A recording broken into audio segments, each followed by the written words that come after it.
Բարև ձեզ սիրելի բարեկամներ, առցանց առավոտի եթերում դեմ առ դեմ հաղորդաշարն է, որը ընթանում է բանավիճային ֆորմատով, եւ այսօր իմ զրուցակիցներն են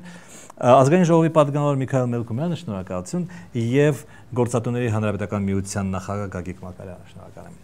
Թեման էլեկտրաէներգիայի թանկացումը, դրա պատճառներն ու հետևանքները, ձեր հարցերը դուք կարող եք ուղարկել Facebook-ի իմեջով, ինչպես նաև առցանց առավոտի էջով, որպես մեկնաբանություն։ Եվ այսպես օգոստոսի 1-ից թանկանալու է ըստ երևույթին էլեկտրաէներգիան, եւ հանրային ծառայությունների կարգավորման հանձնաժողովի նախագահ Ռոբերտ Նազարյանը ասաց, որ թանկացումը կլինի մոտավորապես 10%-ով, միջին հայաստանյան սպառողի վրա ըստ Նազարյանի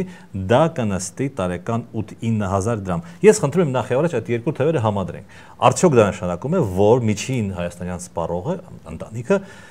տարեկան սպառում է ընդամենը 80-90 հազար դրամի էլեկտրաէներգիա։ Այդպես է, հա։ Ну եկեք, ես այսպես եմ կարծում, որ պետք է իսկապես խորամուխ լինել եւ վստահություն չներշնչող։ Ինձ ավելի շատ է թվում դրա։ Միանշանակ տարօրինակ կարելի է այսպես որակել, արձանագրել։ Մենք նույնպես մեր խմբակցությունով հանդիպել ենք Բարգավաճ Հայաստան կուսակցության պատգամավորական խմբակցությունը պարոն Նազարյանի հետ։ Կան հիմնավորումներ, որոնց մասին այդ խնդիրների մասին ես դեռևս դեկտեմբեր կամ փետրվար ամիսներին խոսել եմ Ազգային ժողովի լիագումար նիստում, մանրամասն եմ խոսքս, տեսեք ինչ է կատարվում։ Ուրեմն մենք ունենք Հայաստանի էլեկտրական ցանցեր բնական մենաշնոր, որը բաշխող ֆունկցիա է իրականացնում գործառույթ, եւ ունենք արտադրող կայաններ։ Հայաստանի էներգետիկ հաշվեկշիռը մոտավորապես 7 միլիարդ, 7.5 միլիարդ կիլովատժամ տարեկան էլեկտրաէներգիա է, որից 1.5 միլիարդը մենք արտահանում ենք Իրան, ուրեմն մեկը 3-ի հարաբերությամբ գազ, արտադրում էլեկտրաէներգիա եւ մեզ մնում է բավականին էժան մատչելի էլեկտրաէներգիա մի հատված եւ մենք ունենք ուրեմն հիդրոէներգետիկա, մոտավորապես 32-3% այսպես գնում է համարժեք, ունենք ատոմային էլեկտրակայան եւ երկու ջերմաէլեկտրակայանները, Երևանի ջերմաէլեկտրակենտրոնը եւ Հրազդանի ջերմաէլեկտրակայանը։ Ինչի է կոչվում ջերմաէլեկտրակենտրոն ոչ թե կայան, որտեղ նաեւ ջերմային էներգիա է արտադրում, այսինքն միայն էլեկտրաէներգիա արտադրող կայան չէ։ Մոտորապես հավասար, այսպես համամասնություններով էլեկտրաէներգիա է արտադրում։ Առաջի հիմնական արգումենտը էլեկտրաէներգիան ավելա դա այն է, որ սակագինը բարձրացնելու, դա այն է, որ անցյալ տարի շուրջ 88 օրով ավել ատոմակայանը կանգնել է պլանային անջատման, այսինքն շուրջ 4 ամիս, գումարած 25 օր, պետք է 24-25 օր կանգնել, 88 օր ավել է կանգնել։ Երկրորդը այն, որ ջրառատ տարի չի եղել եւ հեկերը հիդրոէներգետիկան շատ ավելի քիչ էլեկտրաէներգիա է արտադրել եւ կա օրենք եւ կա մարմին պետական էլեկտրաէներգետիկական համակարգի օպերատոր ՓԲ, որը ամբողջապես այսպես դիսպեչերական այդ գործառույթն է կատարում, որ Հայաստանի էլեկտրական ցանցերը օրենքով սահմանված կարգով պետք է սկզբից ձեռք բերի ամենաէժան էլեկտրաէներգիան, դա ատոմակայանին է առանց ավելացված արժեքի հարկի 5 դրամ, 5.5 դրամ, հետո հիդրոէներգետիկայից միջին կշռված սակագինը այդտեղ տատանվում է 10-12 դրամ, նայած որ հոսքի վրա է, ռոռոկման եւ այլը կարեւոր չի, եւ երրորդը դա ջերմաէլեկտրակայաններից են։ Ահա այս երկու խնդիրների պատճառով Հայաստանի էլեկտրական ցանցերը ձեռք են բերել ավելի շատ էլեկտրաէներգիա ջերմաէլեկտրակայաններից։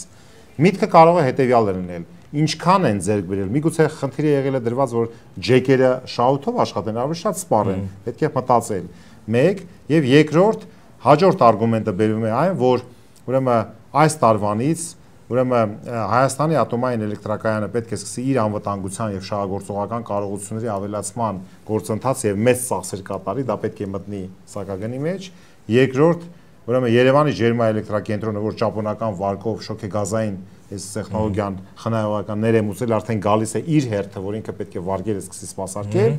Եվ նույնպես Հրազդանի ջերմաէլեկտրակայանը ունի ծախսեր, կապիտալ նորոգումներ եւ այլն, փոխարժեքի կուրսի տատանում եւ այսպեսի մի համալիր զամբյուղ է ներկայացնում եւ գրում դրա արդյունքները, գումարում եւ ստանում, որ դա 20 միլիարդ դրամի ճեղքվածք է առաջացնում Հայաստանի էլեկտրական ցանցերի մոտ, դա փակելու համար ուրեմն մենք սակագինը բարձրացնում ենք եւ ես մի ուրիշ այսպեսի գնահատական տամ շատ հետաքրքիր, ինչ է նշանակում տնտեսվարող սուբյեկտի ռիսկերը բերել բարթել տնտեսաբանը, ասենք ատոմակայանի, ջեկի, էլեկտրական ցանցերի ընդ որում, օրինակ կհավատաք, որ ատոմակայանը 0% շահութաբերությամբ է աշխատում, նույնը Երևանի ջերմաէլեկտրամաշտոնապես։ Եվ մենք արդյունքում ստանում ենք, որ բիզնես կառույցների ձեռնարկությունների ռիսկերը բերում են բնակչության վրա են դնում, չէ որ դա մեկ անգամյա է, ասենք այդ 20 միլիարդը մարվեց, Բայց հետո գինը ինչ հետ նորից հետ ենք իջեցնելու։ Դժվար։ Այ այսպիսի տեղեկատվություն, որը բավականին մտահոգություն է։ Հիմա սպառումը, սպառումը իսկապես այդքան քիչ է։ Ես որ ասենք թե ամիսը ձմեռային ամիսներին 30-40 հազար եմ ծախսում էլեկտրաէներգիայի վրա։ Ինչպես է ստացվում, որ մարդիկ, չգիտեմ, 2-3 հազար են ծախսում, հա, ամիսը, այդպես։ Ուրեմն ես ասեմ, որ իհարկե դա տարօրինակ է, մեկ, եւ երկրորդ, իսկ եթե համեմատենք 13 թիվը 12 թվի հետ 4.1%-ով էլեկտրաէներգիայի սպառումը նվազել է։ Եվ դա շարունակում է նվազել։ Եթե սա համեմատեմ հացի սպառմացը, էլեկտրաէներգիա միգուցե լինելով աղքատ քիչ, բայց հացը եւ պետքա սպառեն։ Մենք ունենք մոտավորապես, եթե թվերով ասեմ, մոտ 50-55 հազար մարդու հաշվարկով ավելի քիչ սպառված հաց 13 թիվը 12-ի նկատմամբ։ Այդ մարդիկ սա նշանակում է, որ մարդիկ այո արտագաղթել են։ Գնացել են։ Հիմա որպես պատճառ բերվում է նաև պարոն Մակարյան, որ վաճառում ենք Վրաստանին, հիմա Վրաստանը չի ուզում մեր էլեկտրաէներգիան, կարողացել է ուրիշ տեղերից ճարի, դրա համար, այսպես ասած, մեր վրա է մնում, իսկ մենք չենք կարող սպառել, որտեղ մենք քչանում ենք, ինչպես որ պարոն Մելքումյանը ասաց։ Երբ որ մենք միշտ խոսում ենք դրա մասին, որ կարիք կա տնտեսությունը զարգացնելու մասին, հոգ տանել։ Երբ միշտ խոսում ենք դրա մասին, որ փոքր ու միջին բիզնեսը իրական դերակատարում ունի տնտեսության մեջ եւ հավասար մրցակցությունը, ապա նաեւ նկատենք, որ այսպիսի խնդիրներ առաջանում են դրանից։ Եթե Հայաստանի տնտեսությունը եւ բնակչությունը այսօր հեռանալու պատճառով չի կարող ներծծել արտադրվող էլեկտրաէներգիան, դա չի նշանակում, որ դրա համար մեղավոր է բիզնեսը եւ մենք մնացածներս, հա, Հայաստանում այստեղ։ Սենք դրանից։ Այո։ Եվ քաղաքական ուժերը։ Եվ քաղաքական ուժերը։ Սենք դրանից։ Երկրորդ խնդիրը, ես արդեն կմոտենամ նաեւ այլ տեսանկյունից, պարոն Մելքումյան այդ ոլորտին նույնպես լավ տիրապետում է։ Երբ որ մենք այդ ցանցերը սեփականաշնորհել ենք, ապա դրվել են որոշակի պարտավորություններ եւ որոշակի պատասխանատվություններ այդ կառույցների վրա, որ իրենք ինչ-որ մի ժամանակաշրջանում պետք է իրենք կատարեին համակարգը մոդեռնիզացնելու, նրա արդյունավետությունը բարձրացնելու, հնարավոր խափանումները բացառելու կամ կանխարգելիչ ֆունկցիաները եւ այլն առումով։ Այսօր տեսեք ինչ է ստացվում։ Ես ապրում եմ սեփական տանը, վերցնում եմ իմ թաղամասի կամ իմ տան օրինակով։ Բոլոր դարերը, ինչ որ 90-ական թվականներին դրվեցին, ով ինչպես բերեց, անցկացրեց սեփական ուժերով մնացել է, որևէ սյամ փոխելը կամ որևէ հաշիվ տեղափոխելը կատարվում է հիմնականում քաղաքացու հաշվին։ Էլեկտրացական ցանցերը համարյա թե կոպեկ չեն ուզում ծախսել, դեռ մի բան էլ փող են ուզում, որ իրաց մասնագետը կամ էլեկտրիկը գա ինչ որ միացումներ կատարի կամ տեղափոխություն կատարի, կարող է իրենք հետո այդ ծախսերը դուրս են գրում, ես չգիտեմ, բայց հարց առաջանում, որ ծախսեր չկատարող մարմինը, տնտեսվարող սուբյեկտը մյուս ոլորտներում բիզնեսի, ինքը կատարում է ծախսեր իր արտադրության, իր մոդեռնիզացիայի, իր շուկայում դիրքը պահելու համար։ Հիմա, քանի որ այս համակարգը ունի բնական մենաշնորհի կարգավիճակ, ինքը բացարձակապես հոգ չի տանում իր մոդեռնիզացիայի մասին։ Այսինքն մտածում է ոնց ուզեմ կաշխատեմ, կորուստները կբերեմ, կդնեմ, կբարթեմ բոլորիս վզին, գները կթանկացնեմ, ու ես միշտ ինձ համար հանգիստ կապրեմ։ Եվ ծախսերն ընդ որում արդյունավետորեն չեն կառավարվում, ես վստահ եմ։ Ինչպես գազ, հայրուս գազարդի հետ կապված եւ այլն, դրանք նույն ձեռագրով աշխատող մոդելներ են։ Ավելորդ մեծ ծախսեր, շատ մեծ աշխատավարձներ top management-ի համար հատկապես, վալիքներ, արձակուրդներ, գործողներ բազմաթիվ եւ չհիմնավորված կորուստներ։ Ուրեմն սա երկրորդ խնդիրն է։ Երրորդ խնդիրը Վրաստանում մենք արդեն մի քանի տարի է հոսանք չենք վաճառում։ Սկսենք դրանից, այդ պատճառաբանությունը ինչու հանկարծ սկսեցինք առաջանալ այդ խաղը։ Որքան ես գիտեմ, արդեն 4-5 տարի մենք առնվազն չենք վաճառում։ Բարդներ մնացել է։ Որքան որ ես հիշում եմ։ Չորրորդը կան էներգետիկայի ոլորտում էֆեկտիվ նոր ուրեմն տեխնոլոգիաներ արտադրություն համար էլեկտրաէներգիային։ Այդ թվում մեր հենց նույն Երևանի ջեկի որպես կենտրոնի տարբերակը ճապոնական վարկով եւ որպես շատ էֆեկտիվ, բավականին լավ հզորությամբ գործող կայան կարող է կրկնվել։ Այն դեպքում, երբ ճապոնական կառավարությունը իմ տեղեկություններով պատրաստ է նորից վարկավորել նոր ծրագրեր։ Այսինքն, եթե մենք խնդիր ունենք մոդեռն էժան էլեկտրաէներգիա արտադրելու, մենք ինչու դրան չենք գնում։ Դա էլ 4-րդ խնդիրը եւ 5-րդ խնդիրը։ Վերջին հաշվով ով է օրինակ այդ մոնիտորինգը իրականացնել, պարզելու համար թե այսքան տարի էլեկտրական ցանցերը ինչպիսի էֆեկտիվությամբ են աշխատել։ Նրանց խափանումները բազմից են, տարիներ շարունակ այդ բողոքները կա տնտեսվարող սուբյեկտների կողմից, հատկապես նրանց, ովքեր չընդհատվող արտադրություններ են իրականացնում եւ նրանց արտադրությունները պահանջում են որակյալ էլեկտրաէներգիա, անդադ բողոքարկում են որակից։ Ես որպես բնակիչ ասեմ դες, ամռան այ հիմա մեր հոսանքը ոչ թե 220 է, այլ հիմնականում 200 վոլտ է, ձմեռ հիմնականում 195 վոլտ է։ Քանի անգամ դիմել ենք։ Հիմա էլեկտրական կայաններում տրանսֆորմատորները հին են, հզորությունները չեն հերիքում, կորուստները շատ են։ Հիմա ով պետք է հոգ տանի, որ ես ինչու պետք է օրինակ 10% պակաս լարումով սնուցում ունենամ։ Եվ այդ դեպքում այդ հզորությունը, որ ես ծախսում եմ կիլովատ-ժամի առումով, ցածր լարման պատճառով, որպեսզի իմ սարքերը ճիշտ աշխատեն, ես ինչ կորուստներ եմ կրում։ Կամ իմ կիլովատ-ժամը հաշվիչով, արդյոք ավելի թիվ չի գրում, որտեղ ավելորդ ծախս եմ կատարում հզորության։ Ներողություն մի բան։ Ուրեմն տեսեք, եթե վերցնենք Հայաստանի էլեկտրական ցանցեր ընկերության շահութաբերության թույլատրելի մակարդակը, որը ուրեմն հաստատում է հանձնաժողովն է, հանձնաժողով, ոչ միայն դա, այլև ամբողջ ներդրումային ծրագիրն է, ուրեմն հաստատում, 14% շահութաբերություն է այստեղ, միջև հարկումը։ Եվ պետք է ասել, որ նույնիսկ այս պայմաններում ես հիմա չեմ ուզում այդ կոմերցիոն թվեր հրապարակեմ, ինքը արդեն մոտեցել է սնանկացման եզրին, այսինքն ծախսերը եւ հաշվեկշռային ակտիվների գնահատված արժեքները համարյա մոտեցել են իրար։ Սա նաեւ խոսում է, որ այստեղ մենեջմենտի համակարգում կառավարման արդյունավետության խնդիր կա, անպայման պետք է քննարկել այստեղ մեկ աղբյուրից գնումները, գնումների թափանցիկությունը,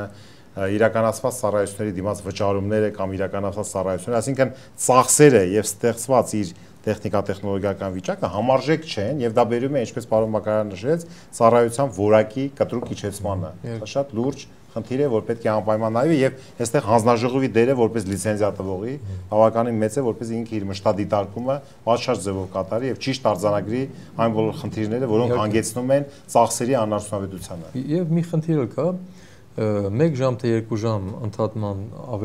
ավելի դեպքում իրենք պարտավոր են կոմպենսացնել քաղաքացուն։ Ինչպես։ Այ նոր բան եք ասում։ Կա օրենքում նախատեսված նման մեր մոտ ժամերով անջատում են եւ չեն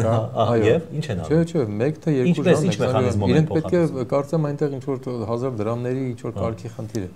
Հիմա այդ գումարները որքան ես լսել եմ, նույնիսկ կարող է դուրս են գրվում։ Այսինքն ոչ ոք այդ կոմպենսացիան չի անում, քաղաքացիները չեն էլ դիմում, բայց կարող է իրենք այդ ցույց են տալիս, դա չգիտեմ։ Այսինքն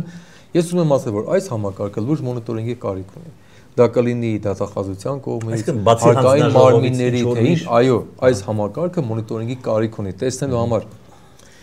իր մուտքերը, եկամուտները եւ ծախսերը, որքանով են համապատասխանում այն հիմնավորումները, որ իրենք ներկայացնում են, որտեղ ամեն ինչը կարելի է փաթեթի մեջ բերել տալ, հանրահավաքն էլ այդքան հզոր հնարավորություններ չունի ուսումնասիրելու, մենք նույն գազի դեպքը անցյալ տարի համոզվեցինք դրանում։ Այո։ Եվ ինքը ֆորմալ ձևով վերցնում է շատ հաճախ վարվերացնում է։ Եվ երբ որ մենք խոսում ենք, որ ընդհանրապես թեկուզ հավատանք այդ թվերին հանձնաժողովը, որ 8-9000 դրամի կտրվածքով է, այսինքն տեսեք, մի $20 մի քաղաքացու հաշվարկով է, չէ՞ ինքը ասում։ Որ ինքը չի ասում ընտանիքի, լավ, թողին ընտանիքի։ $20 այդտեղ կորցրեցինք, մի $50 գազի համար ենք ավել տալ, եղավ $70։ Հետո կամերաների, մյուս բաների կտեսնենք, որ կարող է 1 ամսվա աշխատավարձը քաղաքացու գնում է նման բաների համար, ընտանիքի։ Այսինքն ստացվեց, որ ընտանիքը մի ամիս պակաս պիտի ապրի տարվա մեջ այդ փողերի պատճառով։ Ինչ է ստացվում։ Դրվագ ավելացնեմ, առաջի դրվագը, որ եթե մենք նայենք պետության տեսանկյունից զուտ ֆիսկալ իմաստով, տեսեք 30 դրամ անցյալ տարվա հուլիսին դարձավ 38, այսինքն 26-27% եւ եւս 10 դրամ մինչեւ օգոստոսի 1-ը դա կլինի մոտ 37%, մոտ 40%, բայց կոնկրետ դրամով 12 դրամ, 30-ից 42։ Այո։ Եթե 12 դրամի ավելացված արժեքի հարկը ես հաշվեմ, դա անում է 2.4 դրամ մի կիլովատ ժամի համար։ Եվ վերցնեմ սպառման ծավալը 6 միլիարդ, նո արտահանվողը դա ուրիշ ռեժիմով է, ավելացված արժեքի հարկը, ուրեմն 2.4 դրամ անգամ 6 միլիարդ կիլովատ ժամ, անում է 14.4 միլիարդ դրամ, միայն 14.4 միլիարդ դրամի ավելացված արժեքի հարկ, այս մեկ տարվա բարձրացումից, ուրեմն բյուջեն ապահովում է, սա այն թիվն է ճիշտ, որ ամբողջ բյուջեն ունի շրջանառության հարկից։ Սա մեկ, եւ երկրորդ, որ շատ կարեւոր եմ համարում, չէ՞ որ այս թանկացումը շղթայական հանգեցնում է այլև այլ թանկացումների, դա տարբեր ապրանքատեսակների մրցունակություն ընկնում է, ինքը այսպես մեկ անգամյա չէ, մի քանի անգամյա չարդարացված թանկացում է բերում նաև, չէ՞ որ ցանկացած իրավիճակի փոփոխություն ծախսային, ինքը հանգեցնում է ադապտացիայի խնդրի։ Իսկ դու որպեսզի քո ռիսկերը կառավարես տնտեսվարողների մասն ինքը միանգամից դու ավելի բարձր տեմպ ես ունեցնում եւ սա էլ վերել է ընդհանուր սպառման ծավալների իջեցման։ Հիմա տեսեք, ես ուզում եմ այստեղ նաեւ կառավարության ուժեղությունը հրավեր միանգամանքի վրա, որ երբ որ հիմա կառավարությունը ձգտում է ստվերից հանել եւ նաեւ նոր վարչապետը Հովիկ Աբրահամյանը դիմել է բիզնես հանրությանը եւ հասարակությանը այդ հարցով եւ առաջի քայլերը բավականին դրական են կարծես, օրինակ փոքր բիզնեսների հարկերի հետ կապված, բայց տեսեք ինչ է ստացվում։ Բիզնեսը ստվերում հաճախ գտնվում է անհավասար մրցակցության եւ այն պատճառով, որի եկամուտները այսօրվա իրականության, իր ցածր արտադրողականության եւ այլ օրենսդրական վարչարարության կամ այլ տարբեր կորուստների պատճառով նա չի կարողանում ապահովել իր մրցունակությունը։ Իր եկամուտները, որով ինքը պիտի գոյատևի։ Հիմա մենք ստեղծում ենք մի նոր բեռ, որ եթե ինքը պիտի ձգտի մի կողմից թափանցիկ աշխատի, նշանակում որ ինքը պիտի կորուստներ ունի, այսինքն իր հաշվարկած եկամուտները պիտի ինքը թափանցիկ ձևով պետությանը հարկ վճարի։ Հոսանքը թանկացնելով իր արտադրանքից եւս իր եկամուտից ստանում ենք, ընդ որում դա հաղորդակցման ոլորտում հանքարդյունաբերության, հացի եւ էներգատարբեր արտադրություններում դրանք շատ զգալի է լինելու, շինարարությունների եւ այլն։ Դրանով մենք մեր ձեռնարկությունների դեպի հենց այդ ուզում ասել, որ մղելու ենք նորից ստվեր, այսինքն մենք մի կողմից ուզում ենք բերելու պայքար, մի կողմից նորից քայլ ենք անում, դրան մղելու դեպի հետ։ Տեսեք, Մակարյանը ճիշտ է նշում։ Երբ որ քննարկում էինք ուրեմն 13 թվականի բյուջեի կատարողականը ազգային ժողովի լիագումար նիստում, բազմիցս ես հարցեր ուղղեցի ֆինանսների փոխնախարարին եւ նախարարին առայն, որ եթե մենք 6.2% ծրագրված տնտեսական աճի փոխարեն 3.5% ենք ունեցել, այդ ոնց է որ 122.6 միլիարդ դրամով ավելի բյուջեում ապահովեցինք մուտքեր։ Աճ չունեց, բայց եթե տենց է իջացնենք այդ 3.5 ասենք կես տոկոսի, կարող ավելանան հարկային։ Ուրեմն պատասխանը հետեւյալն է, ես ենթադրություն։ Խնդիր համար 1, ուրեմն անպայման գնաճ է տեղի ունեցել, ասենք եթե գները աճում են, դրամական տեսքով ավելի շատ հարկեր։ Երկրորդ, հարկային բեռն է ավելացել։ Երրորդ, ստվերային տնտեսության հաշվին։ Ես խնդրեցի, որպեսզի ինձ պատասխանեն համամասնորեն այդ 122.6 միլիարդ դրամից, որ մասը, որ կոմպոնենտն է, որևէ պատասխան մենք չունենք։ Հիմա մեր օգտատերերից մեկը Նորիկ Ղազարյանը հարցնում է. 2013 թվականին ցերեկային սակագինը թանկացավ 28%-ով, գիշերայինը մոտ 40%-ով։ Ամեն անգամ թանկացումների ժամանակ պահպանվում է 10 դրամ ցերեկային եւ գիշերային սակագների տարբերությունը։ Թե կարծում, որ սա տնտեսապես հիմնավորված չի կարող լինել եւ հենց այս հանգամանքը բավարար է, որ թանկացումները համարվի արհեստական։ Ով կարող է այդ հարցին պատասխանել։ Ընդհանրապես ես տպավորություն ունեմ, որ վերջի ժամանակաշրջանում եւ նաեւ գազի հետ կապված այդ պատմությունից հետո, որ հանձնաժողովը իր սկզբունքայնությունը եւ իր պրոֆեսիոնալիզմը Նազարյանի հանձնաժողովը, այո, լիարժեք չի կարող կիրառել։ Չգիտեմ, մարդկային ռեսուրսների խնդիր ունի, ժամանակի խնդիր ունի, սկզբունքների խնդիր ունի, թե ինչ խնդիր ունի, բայց այդ հանձնաժողովը այդ առումով իրեն չի արդարացնում։ Սկսենք դրանից։ Հետևաբար այդ հանձնաժողովի այդպիսի վերաբերմունքը արդեն այսպիսի բնական մենաշնորհ ունեցող կազմակերպությունները շատ վարպետորեն գնահատել են, հասկացել են եւ նույնիսկ կարող է ունեն որոշակի պայմանավորություններ։ Եվ իրենք շատ հանգիստ են, որ իրենց ուզածը բերել են անցկացնելու։ Այստեղ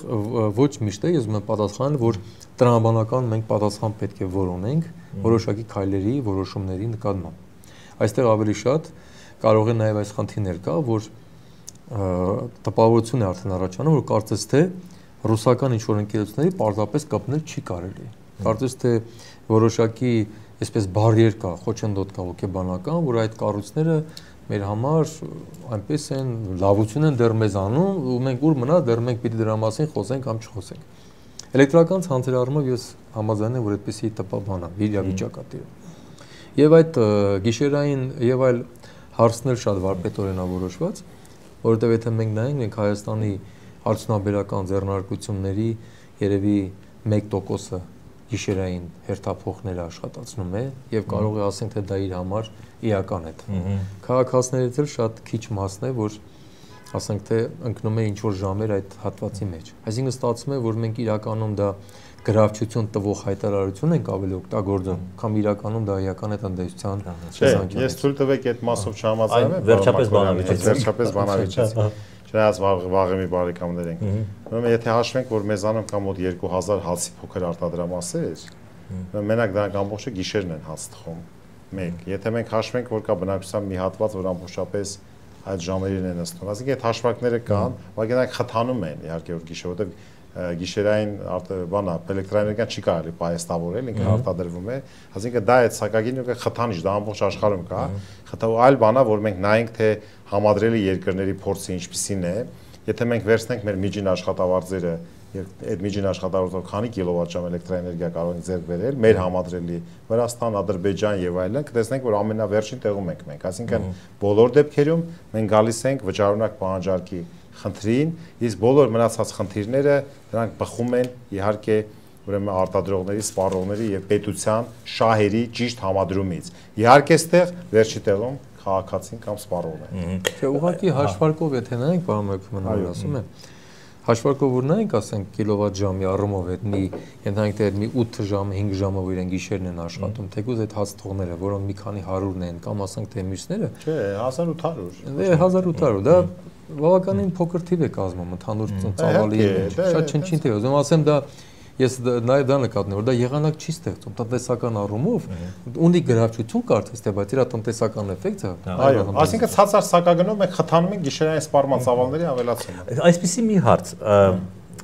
որը բանը ծագեց այս խոսակցությունից։ Ուրեմն դուք падգամավորներ եք, կարող եք մտածել, որ փոխել այդ հանձնաժողովի, Նազարյանի հանձնաժողովի ոչ միայն աշխատավոճը, ոչ միայն սկզբունքայնությունը, այլև իրավասությունները, կարգավիճակը եւ այլն։ Շատ լավ հարց եք տալիս։ Ես ողջունում եմ ձեր հարցը։ Ասեմ, որ հանրային ծառայությունների կարգավորող հանձնաժողովը գործում է հանրային ծառայությունների մասին օրենքի համաձայն, որպես ընդհանրական օրենք եւ գործում է իր ուրեմն ոլորտային ուղղությունների համարժեք օրենքների, օրինակ էներգետիկայի մասին օրենք, հեռուստացության մասին օրենք եւ այլն, բայց իր հիմնարար օրենքը դա հանրային ծառայությունների մասին օրենքն է։ Այդ օրենքում սահմանված է, թե ինչպես է ձևավորվում հանրային ծառայությունների կարգավորող հանձնաժողովը, ինչ գործառույթներ ունի, իրավունքներ ունի, պարտականություններ եւ ում է հաշվետու։ Նա կոչվում է այսպես կոչված անկախ կարգավորիչ մարմին։ Պատահական չէ, որ նա չի ենթարկվում այսպես ֆորմալ իմաստով կառավարությանը եւ հաշվետու է ազգային ժողովին, ձևավորում է հանրապետության նախագահի հրամանագրերով եւ հանրային ծառայությունների կարգավորող հանձնաժողով հաշվետու լինելու հանգամանքը լինում է 2 անգամ տարեկան ազգային ժողովին եւ գլխազատային հանձնաժողովը գլխադասային մեր տնտեսական հարցերի մշտական հանձնաժողովն է 1 անգամ ներկայացնում է տարվա մեջ ծրագիրը տարեկան հանրային ծառայությունների հանձնաժողովի երկրորդ անգամ հաշվետվությունը օրենքով հանրային ծառայությունների մասին օրենքով նկարագրված է թե այդ ծրագիրը եւ հաշվետվությունը ինչպիսի կազմ կառուցվածք եւ բովանդակություն պետք է ունենա, ինչպիսի հարցերի պետք է պատասխանի։ Ու ես շատ համառոտ ասեմ, որ այնտեղ կա եւ սակագնային քաղաքականության ռեժիմը, եւ ներդրումային ծրագրերը, եւ միջազգային փորձը, եւ սպառողների հետ աշխատանքի կարգավորման ամբողջ խնդիրները, ամբողջապես այդ ընթացը եւ սակագնի հաշվարկման մեթոդաբանության հետ կապված խնդիրները ամեն ինչ նկարագրված է, սակայն իհարկե ի զարմանս ինձ բազմիցս հարցրել եմ այնուամենայնիվ դա օրենքի պահանջ է թե պահանջ չէ, հանրային ծառայությունների կարգավորող հանձնաժողովը իր բոլոր միջոցառումները եւ ծրագրերը համաձայնեցնում է նաեւ ուրեմն հանրապետության կառավարության հետ, որը չպիտի անի։ Որը դուք չեք տեսել, որ կառավարության նիստերին Ռոբերտ Նազարյանը մասնակցում է։ Ինչի՞ է մասնակցում։ Շատ հետաքրքիր է։ Ես նույնիսկ իրեն հարց եմ տվել, դուք որևէ անգամ կա որ այդ կառավարության նիստում, ասենք ցի որոշումը հակասում է ձեր հանձնաժողովի որ վեր կենակ, այսինքն